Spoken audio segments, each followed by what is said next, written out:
ভেবেছিলাম এই বছর হয়তো একদম নতুন কোনো স্থানে রথযাত্রা করা হবে, কিন্তু কিসের কি, ঘুরে ফিরে এই বছরও আমার রথযাত্রাটা খাগড়াছড়িতেই হলো। আসল কথা হলো, আমার পরীক্ষা চলছে, তাই এখন বাপের বাড়িতেই আছি। তবে সবকিছুর মধ্যে সবচেয়ে আনন্দের বিষয় হলো, এই প্রথম আমি আমার স্বামীর সাথে রথযাত্রা উদযাপন করলাম। দুপুরে একদম সেজেগুজে রেডি হয়ে খাগড়াছড়ি বাজারের উদ্দেশ্যে রওনা দিলাম, কারণ খাগড়াছড়ির মূল রথযাত্রাটা সদরেই হয়। সাথে মা আর আমার বড়বাবু ছিল।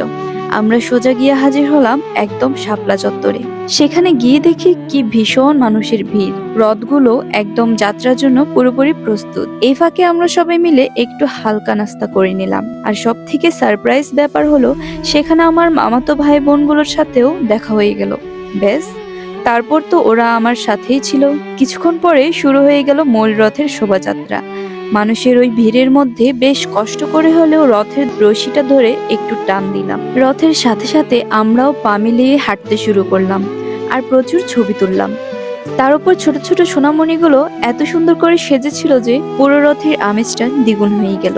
এই প্রথমবার সম্পূর্ণ রথযাত্রাটা আমি তার হাত ধরে করলাম। নিজেকে সত্যি অনেক বেশি ভাগ্যবতী মনে হয়। আমার মানুষটা যেন সব সময় এভাবেই ভালো থাকে, এটুকুই প্রার্থনা। আচ্ছা, আপনারা কে কোথায় এবছর রথযাত্রা করলেন? আমাকে কিন্তু কমেন্ট করে জানাতে একদম ভুলবেন না।